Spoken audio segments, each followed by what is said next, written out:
क्या आवाज आ रही बहन?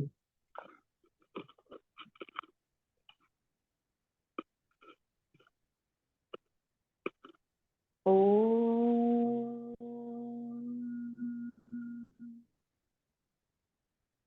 अग्निमीडे पुरोहितं यज्ञस्य देवमृत्विजम्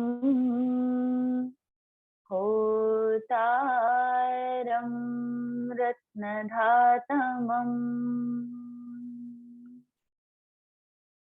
ओ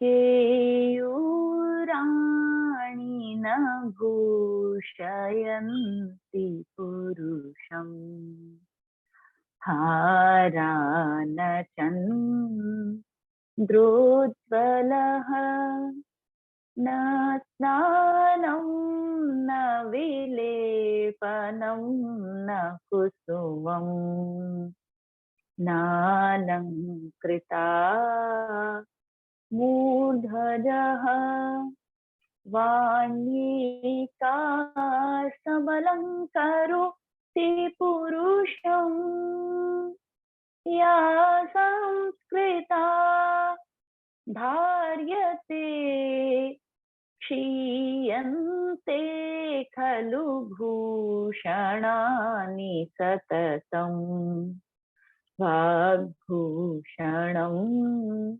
भूषणम् विद्यानामनरस्य रूपमधिकं प्रच्छन्न गुप्तं धनम् विद्या भोगकरी यशः सुखकरी विद्या गुरुणां गुरुः विद्या बन्धुजनो विदेशगमने विद्या परा देवता विद्या राजसु पूजते न तु धनम् विद्या विहीनः पशुः विद्या विहीनः पशुः।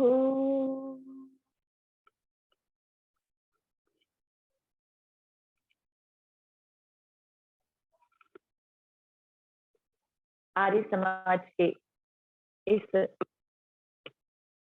जूम ऐप के माध्यम से ऑनलाइन प्लेटफॉर्म पर भारत को समझो अभियान के अंतर्गत महर्षि देवदयानंद सरस्वती जी की 200वीं जयंती वर्ष 2024 तक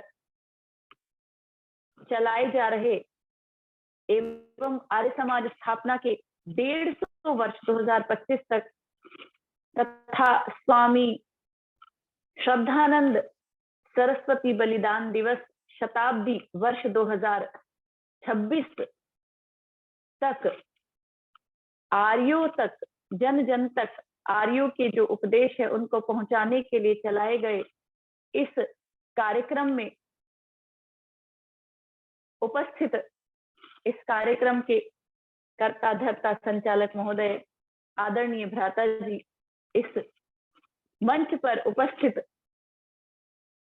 हमारे सभी विद्वज्जन, इस सभा मंडप में उपस्थित भिन्न भिन्न स्थानों से अपना कीमती समय निकालकर आए हुए आर्यजन, मातृशक्ति एवं प्यारे बच्चों, जैसे कि अभी हमारे भ्राता जी संचालक महोदय ने आप सभी को बताया, आज का जो हमारा विषय है वो है समाज निर्माण में, राष्ट्र निर्माण में महिलाओं का योगदान। तो आइए इस विषय पर थोड़ी सी चर्चा करते हैं। और दूसरा ये है कि यदि किसी के कोई प्रश्न होंगे, क्योंकि दिसंबर में मैं आप लोगों के साथ जुड़ी थी, बड़ी अच्छी, बड़ी समृद्ध, बड़ी ज्ञान पूर्ण चर्चा हो रही थी उस सभा की, तो आज की भी इस सभा में यदि किसी की कोई प्रश्न होगा उस पर भी चर्चा करेंगे, कोई विषय अपना इस विषय से संबंधित रखना चाहेंगे उस पर भी चर्चा करेंगे। तो मैं सर्वप्रथम तो ये कहना चाहूंगी कि आप मुझे समय का थोड़ा सा यदि संकेत कर देंगे तो मेरे लिए थोड़ा आसान होगा। 45 से 50 मिनट जी, 40 से 50 मिनट आपके पास है जी। जी जी, 8:45 8:50 तक हम इस विषय को रखते हैं जी। तो जैसा कि आप देखते हैं हमारे चारों तरफ की जो प्रकृति है, हमारे चारों तरफ का जो वातावरण है, हमारे चारों तरफ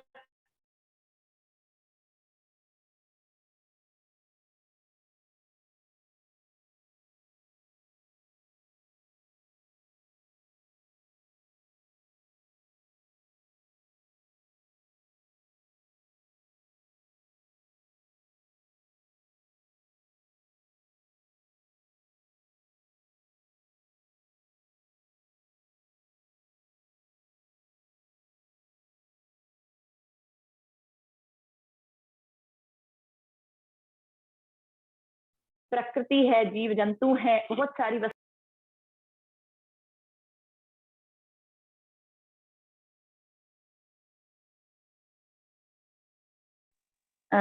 मेरा नेटवर्क यहाँ से थोड़ा सा कट गया था और किसी का मैसेज भी है, सुरेश जी हैं, कि आवाज नहीं आ रही है। अब आने लगी आवाज जी जी जी, ये खुद ही नेटवर्क के कारण हट गया था। यदि ऐसा होता है तो आप मैसेज इत्यादि से सूचित कर दीजिएगा।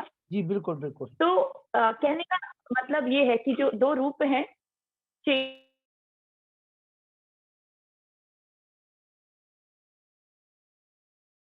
नेटवर्क कमजोर आ रहा है जी, नेट कमजोर आ रहा है आपका, इस वजह से आवाज थोड़ी सी प्रॉपर नहीं आ पा रही है जी। नरुला जी, मेरी आवाज आ रही है आप लोगों को? मेरी आवाज आ रही है? आ रही है जी जी जी हाँ।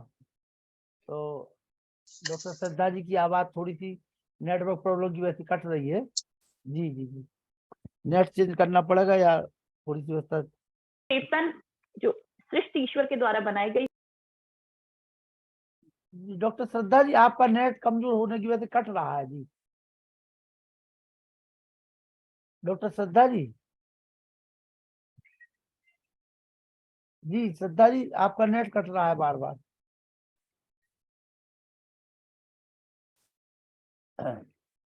मेरी आवाज तो आ रही है सबको? आ रही है। हाँ डॉक्टर श्रद्धा जी, जी डॉक्टर श्रद्धा जी, को आगे बढ़ाते हैं। अब आवाज आ रही है? हाँ अब तो आने लगेगी जी जी, बीच में कट कट जा रही है। ठीक है, ये फोन का नेटवर्क है, वाईफाई में हो सकता है कोई समस्या हो जी। तो मैं ये कह रही थी कि जो सारी जो वस्तुएं हैं ना संसार की, प्रकृति की जितनी भी वस्तुएं हैं, उनको आप इस रूप में देखिए, वो सभी मनुष्य के उपभोग के लिए बनाई गई हैं। लेकिन हम संसार की जल, अग्नि, वायु सभी वस्तुओं का उपयोग करते करते ये भूल जाते हैं कि जिसके लिए संसार की इतनी सारी वस्तुएं बनाई गई हैं, वह मनुष्य किस प्रकार का हो, वह मनुष्य कैसा हो। क्योंकि आप देखिए, शस्त्र, अस्त्र, फोन इत्यादि जितनी भी चीजें संसार में मनुष्य के द्वारा बनाई जाती हैं, भौतिक वस्तुएं हैं, उनको भी मनुष्य देते समय, उपयोग करते समय ये अवश्य देखता है क्या वे वस्तुएं किसी बुरे व्यक्ति के हाथ में तो नहीं है। उसी प्रकार से ईश्वर ने जब मनुष्य को बनाया तो उसने उसके हाथ में स्वतंत्रता दी कि तुम अब कर्म करने में स्वतंत्र हो, तुम जिस तरह के चाहो उस तरह के कर्म कर सकते हो।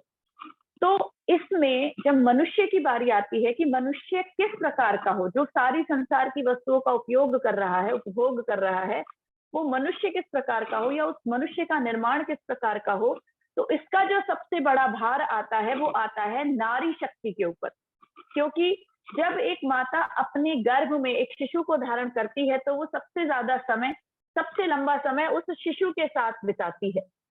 गर्भ धारण करने के बाद जो पहले संस्कार होते हैं, जैसे गर्भाधान के बाद पुंसवन, सीमंतोन्नयन इत्यादि संस्कार होते हैं, उस उन सभी तीनों संस्कारों में ये प्रयास किया जाता है कि जिस आत्मा का आह्वान माता के गर्भ में किया गया है, वह माता उस शिशु को इस प्रकार का संस्कार दे सके कि जो वो बालक है वो जन्म लेने के पश्चात, समाज में आने के पश्चात अपना व्यवहार इस प्रकार का रखे कि वो समाज के कल्याण के लिए कार्य कर सके।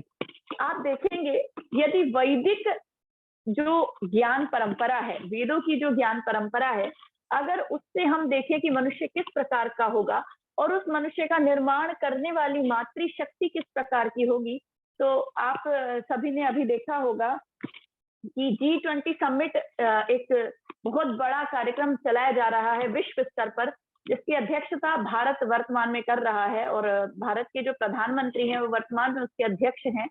तो भारत की तरफ से जो उसका ध्येय वाक्य दिया गया है, वो ध्येय वाक्य दिया गया है वसुधैव कुटुंबकम, और इसका जो अंग्रेजी में जो इसका ध्येय वाक्य का अनुवाद है वो किया गया है कि वन अर्थ वन फैमिली, पूरा जो धरती है जो पूरा एक परिवार के रूप में है। तो वसुधैव कुटुंबकम इस छोटे से एक ये श्लोक का छोटा सा भाग है, छोटा सा चरण है। इसका अर्थ है कि पूरी वसुधा ही कुटुंब है।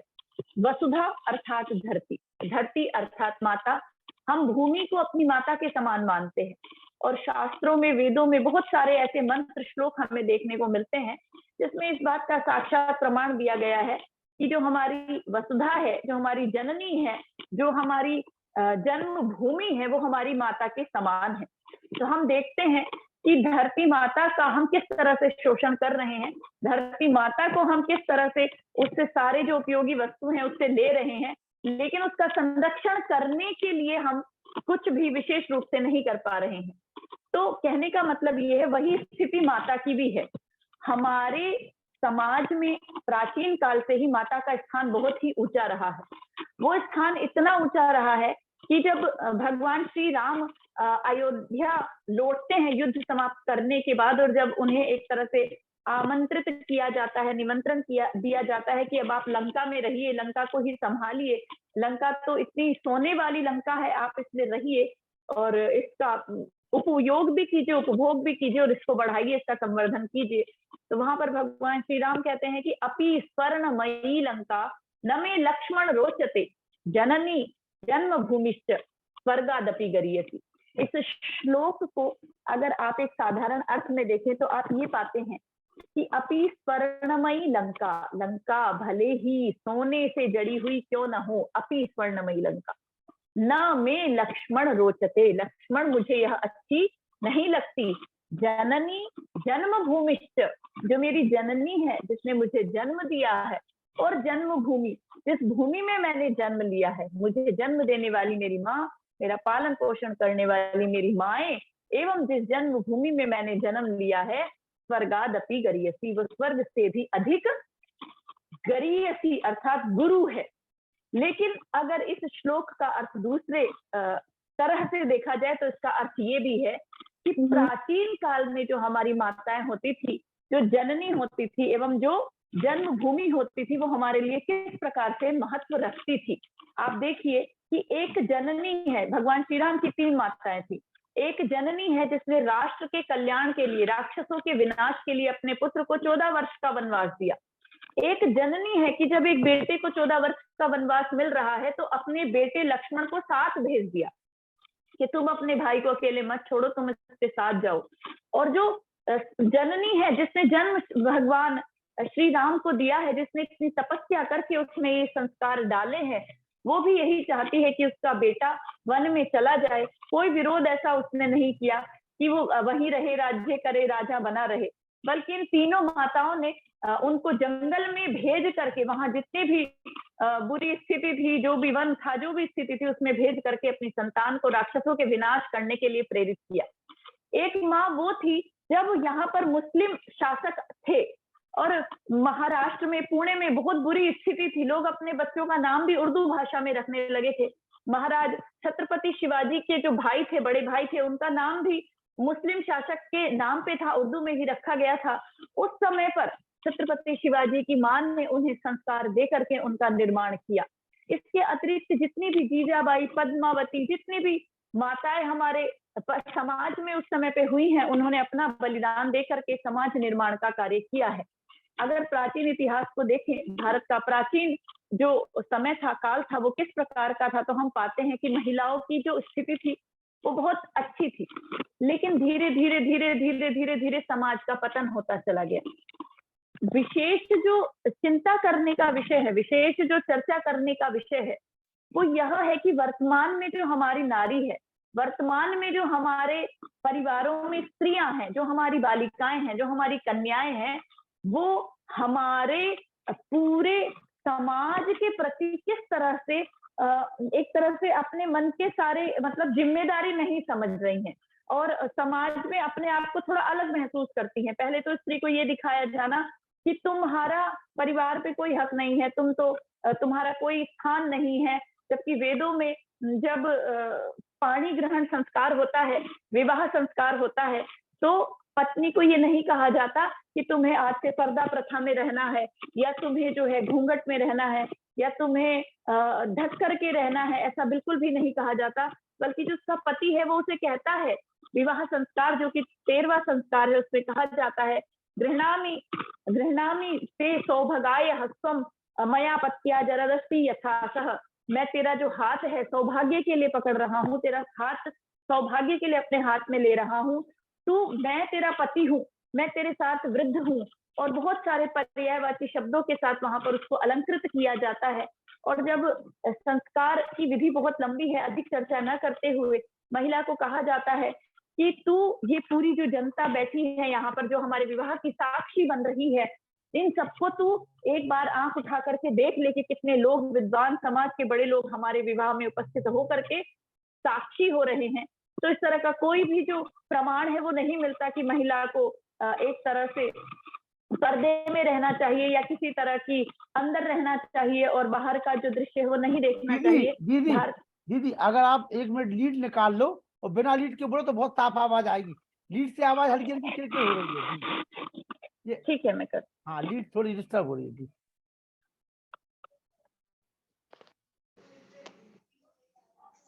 डॉक्टर श्रद्धा जी को आप सभी लोग सुन रहे हैं। कवि दिनेश भारती जी इंदौर, स्वागत है। बहन डॉक्टर आयुषी राणा जी, उनका भी स्वागत है।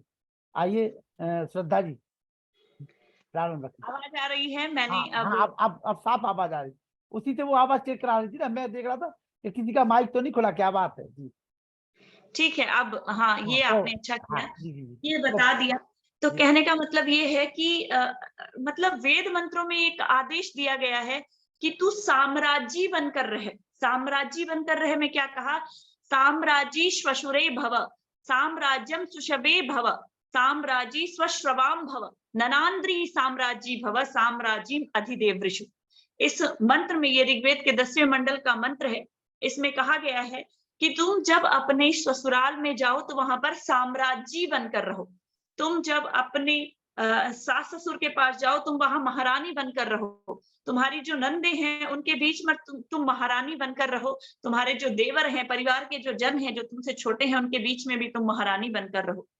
तो ये इतने गंभीर गंभीर जो मंत्र है, इतने बड़े बड़े मंत्र जो है महिलाओं के लिए दिए गए हैं, वो ऐसे ही नहीं दिए गए हैं। और इतना ही नहीं, यहाँ तक भी कहा गया है कि जिस घर में तुम नववधू बनकर के जा रही हो, उस घर में तुम्हें केवल भोजन ही नहीं पकाना है, उस घर में तुम्हें केवल खाना ही, सफाई ही नहीं, बर्तन चूल्हा चौका ही नहीं करना है, बल्कि तुम्हें वहां की पताका बनकर के रहना है। स्वयं जो ब्रह्मा है वो वेद मंत्र का उच्चारण करते हुए कहती है, अहम केतुर्रहम मूर्धा अहम उग्रा विवाचिनी। ये भी ऋग्वेद का मंत्र है। इत्यादि मंत्रों से बहुत बड़ी बड़ी प्रार्थनाएं की गई हैं कि अहम केतु, मैं ध्वजा हूँ, इस राष्ट्र की ध्वजा हूँ, इस समाज की ध्वजा हूँ। अहम उग्रा विवाचिनी, मैं इस समाज को, इस संसार को आगे लेकर के चलने वाली हूँ। लेकिन आज वर्तमान की जो स्थिति है, ऐसे अनेकों उदाहरण भरे पड़े हैं हमारे राष्ट्र में, जिसमें महिलाओं के त्याग से, समर्पण से, भक्ति से,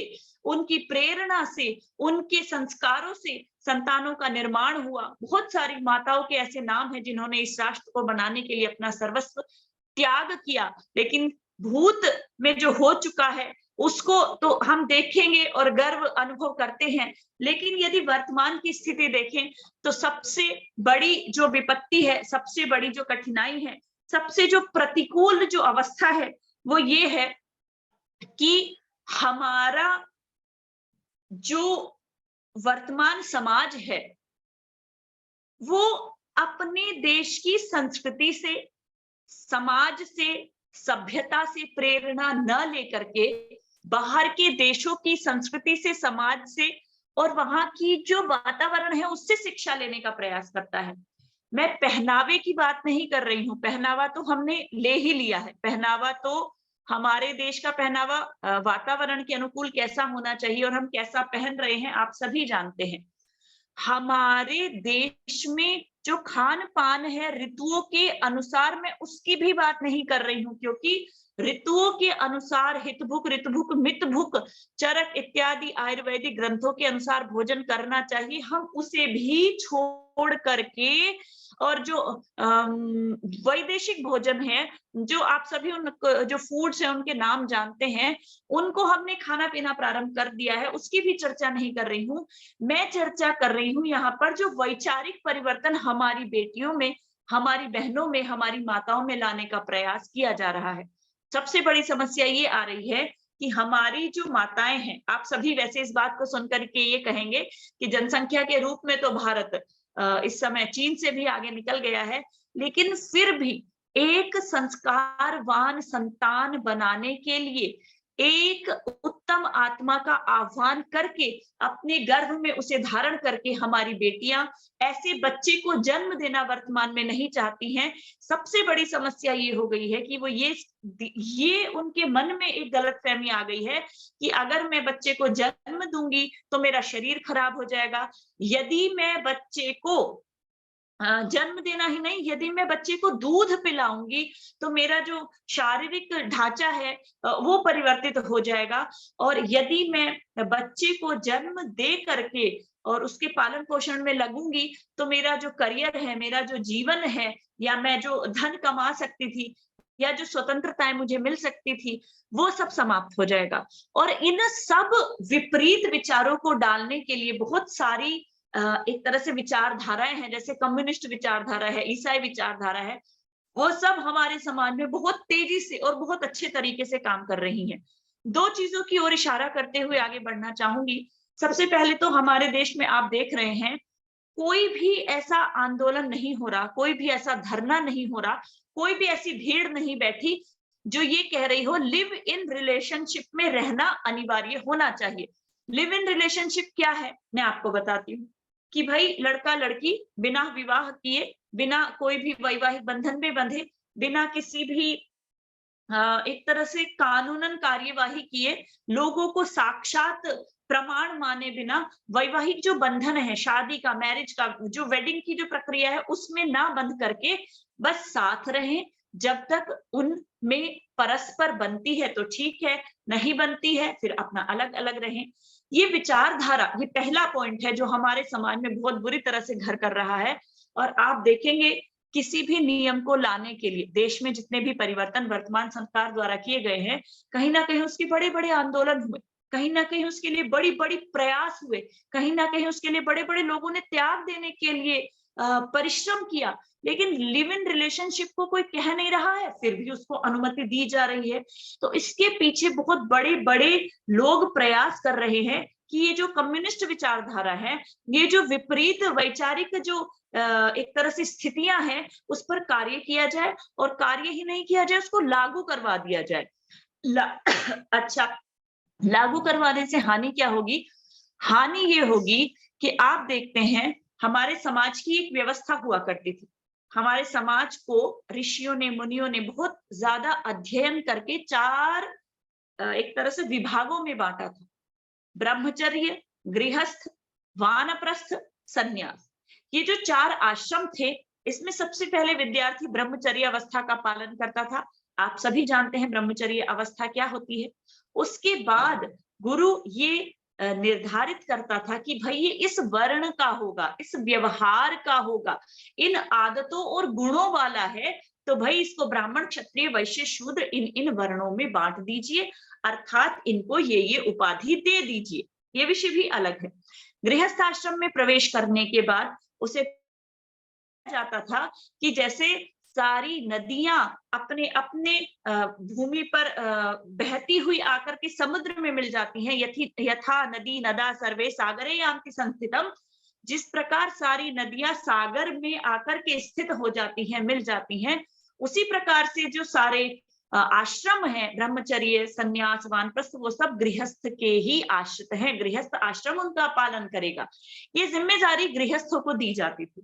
साथ ही गृहस्थी व्यक्ति को ये भी जिम्मेदारी दी जाती थी, भाई आज से तुम्हें इन लोगों का पालन करना है, इन लोगों का पोषण करना है, इन चीजों का ध्यान करना है, बलि वैश्वदेव यज्ञ करना है, पितृ यज्ञ करना है, अतिथि यज्ञ करना है, ब्रह्म यज्ञ, देव यज्ञ इत्यादि सब यज्ञों को करने वाला जो एकमात्र आश्रम है वो गृहस्थ आश्रम है।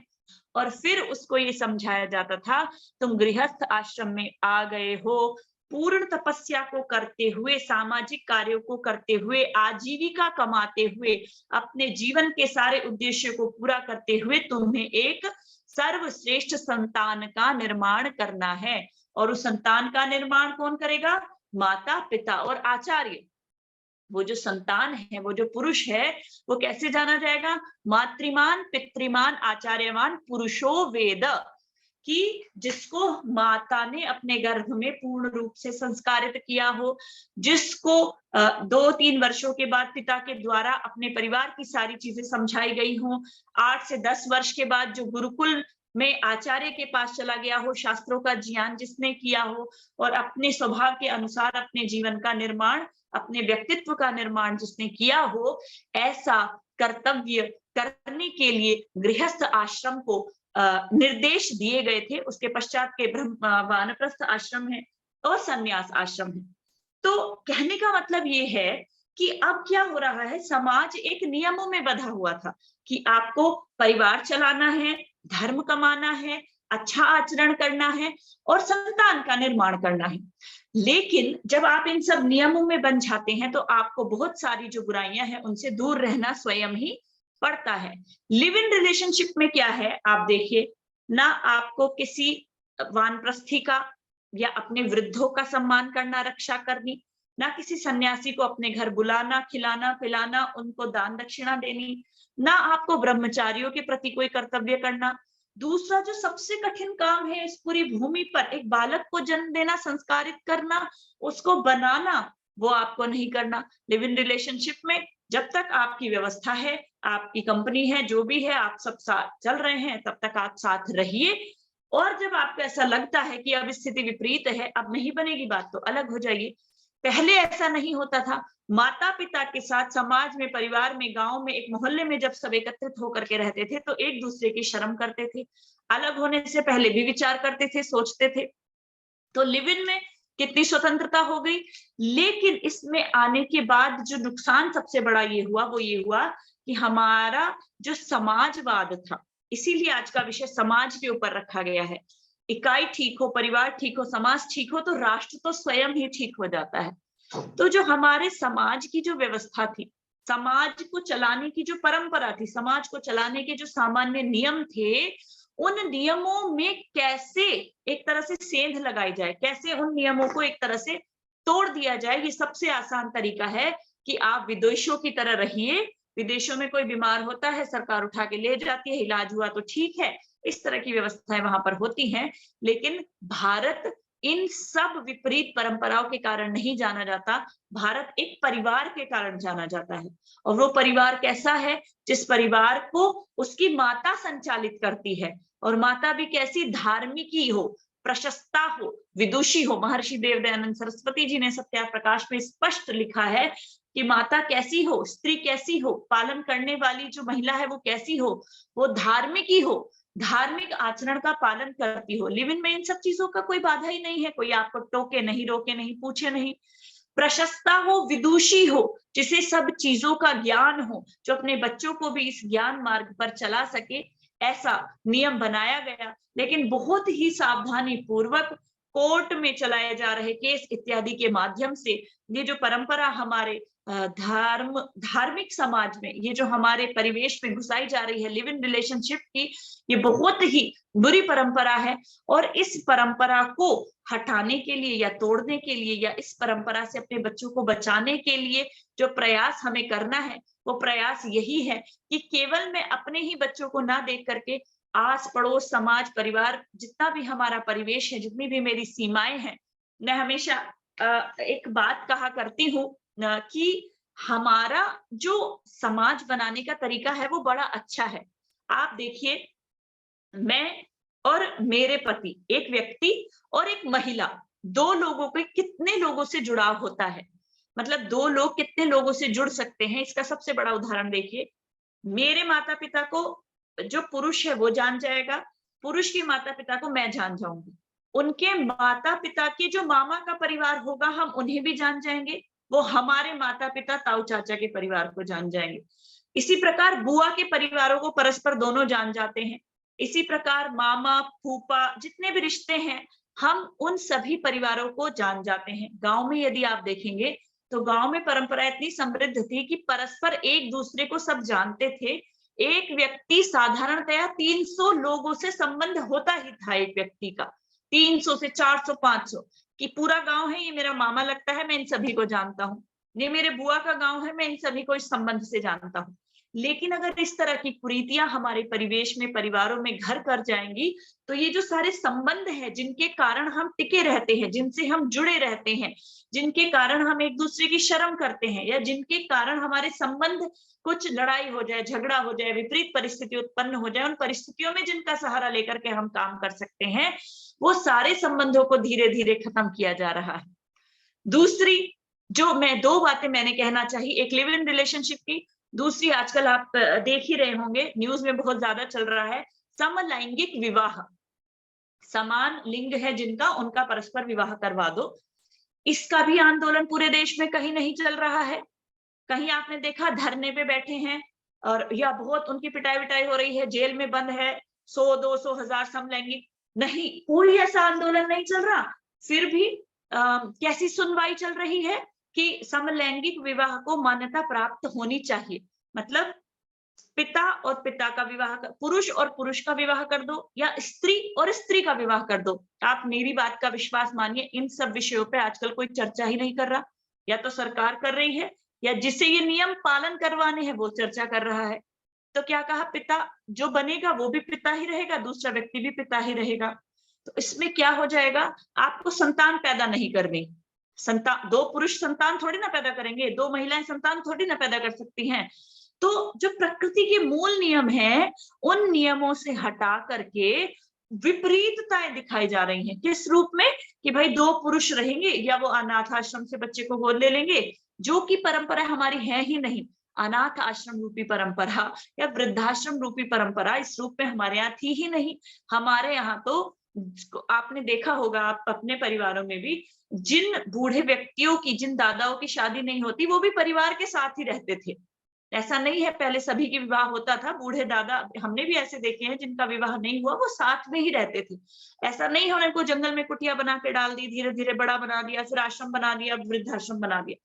लेकिन ये परंपरा कहाँ है, विदेशों में ये परंपरा है। अब क्या है, इसके ऊपर कोर्ट में सुनवाई चल रही कि महिलाएं महिलाएं साथ रहें या पुरुष पुरुष साथ रहें। तो इसमें आपको बच्चा तो पैदा नहीं करना, बच्चा पैदा नहीं करना तो कोई संस्कार नहीं, संस्कार नहीं तो किसी की जिम्मेदारी नहीं, किसी के प्रति कोई कर्तव्य नहीं निभाना, बस आपको नौकरी करनी है, कमाना है, खाना है और एक दिन मर जाना है। तो समाज रूपी जो संगठन था, समाज को बनाने के लिए जो 4 विकल्प ऋषियों ने सोच समझ के दिए थे, उन विकल्पों में भी जो महिलाओं को सबसे बड़ी जिम्मेदारी दी गई थी, उसमें इस कम्युनिस्ट विचारधारा के द्वारा ये दिखाया जाता है कि महिला के साथ तो बहुत अत्याचार हो रहा है, अनाचार हो रहा है, दुर्व्यवहार हो रहा है, गलत तरीके अपनाए जा रहे हैं।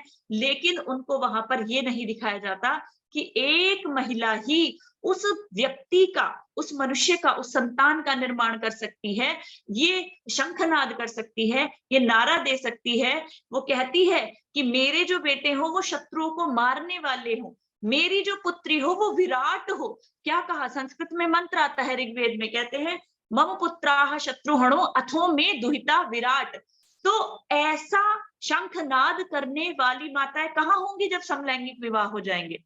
मेरे जो पुत्र हो वो शत्रुओं का विनाश। कौन से शत्रु? आप देखिए, मैं आपको एक सच्ची घटना बताती हूँ। हमारी तरफ आप उत्तर प्रदेश में चले जाइए, वहां पर महिलाएं इस कार्य को कर रही हैं। यदि एक व्यक्ति या एक उसका एक पूरा परिवार या दो व्यक्ति, दो परिवार को वो परिवर्तित करवा रही हैं, अर्थात उनका धर्मांतरण करवा रही हैं, तो उन्हें 1 लाख रुपए मिलते हैं।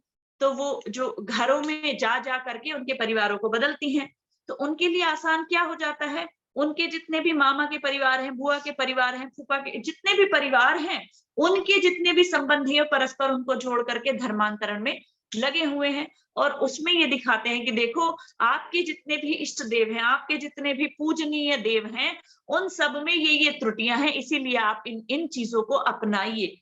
लेकिन यदि इन विपरीत परिस्थितियों को समझते हुए हमारी मातृशक्ति पहले के जैसे अपने कर्तव्यों को समझे, पहले के जैसे अपनी जिम्मेदारियों का भान करे, पहले के जैसे अपने कर्तव्यों का पालन करे, और वो समझे कि स्त्री और पुरुष की जो रचना ईश्वर ने की है, उन दोनों के कर्तव्य अलग अलग हैं, उन दोनों के जो उद्देश्य हैं वो अलग अलग हैं, उन दोनों की जो शारीरिक संरचनाएं हैं वो अलग अलग प्रकार से की गई हैं। किस तरह से एक महिला ही बच्चे को जन्म देकर के संस्कारवान बना सकती है, इस कार्य को कभी भी पुरुष अच्छे से नहीं कर सकता। और जो पुरुष का कर्तव्य है परिवार की रक्षा करना, पालन करना, पोषण करना, परिवार को इस तरह से एक तरह से संजो करके रखना कि तुम्हारे पीछे मैं हूं, तुम आगे बढ़ो और अपना उद्देश्य जो है उसकी प्राप्ति में लग जाओ। लेकिन आज हमारी जो बेटियां हैं, उनके सामने जो हमने उद्देश्य रखे हुए हैं, केवल बेटियों के सामने नहीं, आजकल हमने अपने बच्चों के सामने जो आदर्श रखे हुए हैं वो कृत्रिम आदर्श रखे हुए हैं। जो हम बच्चे आजकल की जैसे मूवीज हैं, उनमें दिखाया जाता है कि भाई ये स्पाइडरमैन है या ये जो कोई भी है, इस तरह के हीरो हैं, वो कृत्रिम कहानियां हैं। जबकि हमें अपने बच्चों को ये दिखाना होगा, ये बताना होगा, अपनी बेटियों को ये समझाना होगा कि भारत के पास जीवित आदर्श भी हैं, भारत की जीवित महिलाएं हैं, भारत की बहुत सारी ऐसी स्त्रियां हैं जिन्होंने अपना त्याग करके, अपना बलिदान देकर के अपनी संतानों का निर्माण करने का प्रयास किया है। और इतना ही नहीं, जितनी भी हमारी जो मातृशक्ति है, वो अपने जीवन में ऐसे आदर्श प्रस्तुत कर सकती हैं, अपने दैनिक जीवन में ऐसी चर्चाएं कर सकती हैं, अपने बच्चों को हम इस तरह की पुस्तकें पढ़वा सकते हैं, इस तरह की जीवनियां उनको दे सकते हैं कि जिससे वो जो बच्चे हैं, वो जो परिवार हैं, वो अपने बच्चों में राष्ट्र के प्रति एक तरह से समर्पण का भाव लाएं। क्योंकि आप सभी जानते हैं, मैं एक बात कहती हूँ कि कोई भी जो राष्ट्र है, वो इस बात से पता नहीं चलता कि उसमें कितनी सड़कें बड़ी बड़ी हैं, उसके पुल कितने बड़े बड़े हैं, उसकी बिल्डिंग्स कितनी बड़ी बड़ी हैं, एक राष्ट्र की वो जो जीडीपी है वो कितनी बड़ी है, या एक राष्ट्र का जो वार्षिक एक योग है वो कितना बड़ा है। इस बात से कभी भी एक राष्ट्र की उन्नति का या राष्ट्र के विकसित होने का ज्ञान हमें नहीं होता, बल्कि उस राष्ट्र के रहने वाले जो लोग हैं, उस राष्ट्र में रहने वाली जो प्रजा है, उस राष्ट्र में रहने वाले जो नागरिक हैं, वो अपने राष्ट्र के प्रति कितना समर्पित हैं, इस बात से पता चलता है कि हमें अपने देश के प्रति कितना हम समर्पित हैं, कितना हमारे अंदर उस राष्ट्र को बनाने के लिए त्याग है, समर्पण का भाव है। इसी के साथ हम देखते हैं कि हमारी जो माताएं हैं, उनमें सबसे बड़ा जो एक तरह से दुख है, मतलब सबसे बड़ा जो उनको परेशान करता है वो ये करता है, मैं जब सामान्य घरों में जाती हूँ किसी के घर में हवन के लिए, पूजा के लिए, तो उनमें सबसे बड़ी जो हीन भावना मिलती है वो ये मिलती है, जो कहती है देखो मैंने बीए किया है, मैंने एमए किया है, एमएड किया है, या जो भी उनकी पढ़ाइयां हैं, मैंने ये सब किया है, और अब आप मुझे देखिए मैं केवल बच्चों को पढ़ाने में रह गई हूँ, या मतलब मैंने अपना जीवन केवल बच्चों के लिए समर्पित कर दिया है, या मैं अपने जीवन में ऐसा नहीं कर पाई जो मैं सोचती थी। तो ये जो हीन भावना है, इसको मिटाने के लिए हमें अपनी मातृशक्ति को सम्मानित करना चाहिए, प्रेरित करना चाहिए, क्योंकि जो माता सब कुछ करते हुए, परिवार का पोषण करते हुए, पालन करते हुए, अपने वृद्धों की सेवा करते हुए अपने बच्चों का पालन कर रही है, इससे बड़ा कार्य और कुछ भी नहीं है। क्योंकि कमाने का जो मुख्य कार्य था, मैं भी कमाती हूँ, नौकरी करती हूँ, ऐसा नहीं है, मैं नौकरी करने को गलत नहीं कह रही हूँ। मैं ये कह रही हूँ कि अगर आप ये समझ जाएं, आपकी क्षमता पुरुष से भी ज्यादा है। ये बात मैं नहीं कह रही हूँ, पूरा विश्व कहता है कि महिलाएं एक साथ में कई सारे कार्य कर सकती हैं। तो आपकी क्षमता इतनी है, आप कमा भी रही हैं और आप बाहर भी आना जाना कर रही हैं, बच्चों को भी देख रही हैं। अगर आप पुरुष से ज्यादा काम कर रही हैं, तो इसमें आपको अपनी प्रशंसा ही करनी चाहिए, इसमें आपको हीन भावना नहीं रखनी चाहिए। क्योंकि आप अभी जहां पर बैठे हैं वो भारत के पूरब वाला भाग माना जाता है। तो मेरी एक मित्र हैं, उन्होंने बीएचयू से पढ़ाई करी है। बीएचयू एक ऐसा विश्वविद्यालय है, ऐसा कोई व्यक्ति नहीं है जो बनारस हिंदू विश्वविद्यालय को नहीं जानता। नाम लेकर के इसलिए बता रही हूँ कि स्थिति ऐसी भी है। तो वहां वेद विभाग में ऐसा होता है कि प्रायः ऐसी मान्यता है, वहां पर माना जाता है कि महिलाओं को वेद इत्यादि नहीं पढ़ने चाहिए, भले ही हम पढ़ने दे रहे हैं।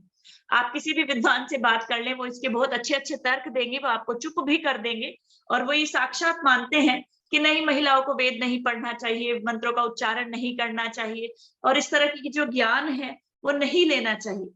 तो अब क्या है, वो वहां पर जो पढ़ रही हैं बहनें, वो भी इस बात को स्वीकार करते हुए मेरे साथ पढ़ा रही हैं, इस बात को स्वीकार करते हुए कहती है कि नहीं, हमने भले ही पढ़ा है, लेकिन उनका ऐसा मानना है कि उन्हें नहीं पढ़ना चाहिए। तो इस तरह के जो विपरीत विचार हैं, इस तरह की जो धारणाएं हैं, इस तरह की जो गलत सोच है, इससे ऊपर उठ करके हमें अपनी बेटियों को उनके अधिकार कितने हैं, उनकी स्वतंत्रताएं कितनी है, उनकी क्षमताएं कितनी है, उनका जो परिवेश है वो कितना बड़ा है और स्वतंत्रता का जो वास्तविक अर्थ है वो हमें बता करके उनको विद्या अध्ययन के प्रति और सब चीजों के प्रति प्रेरित करना चाहिए, ताकि वो इस बात को गर्व से महसूस करें कि ईश्वर ने बच्चे को पैदा करने का जो एक तरह से अधिकार दिया है, बच्चे को पैदा करने का जो क्षमता दी है, वो केवल महिला के अंदर दी है। और एक अच्छा बच्चा ही, एक अच्छा जो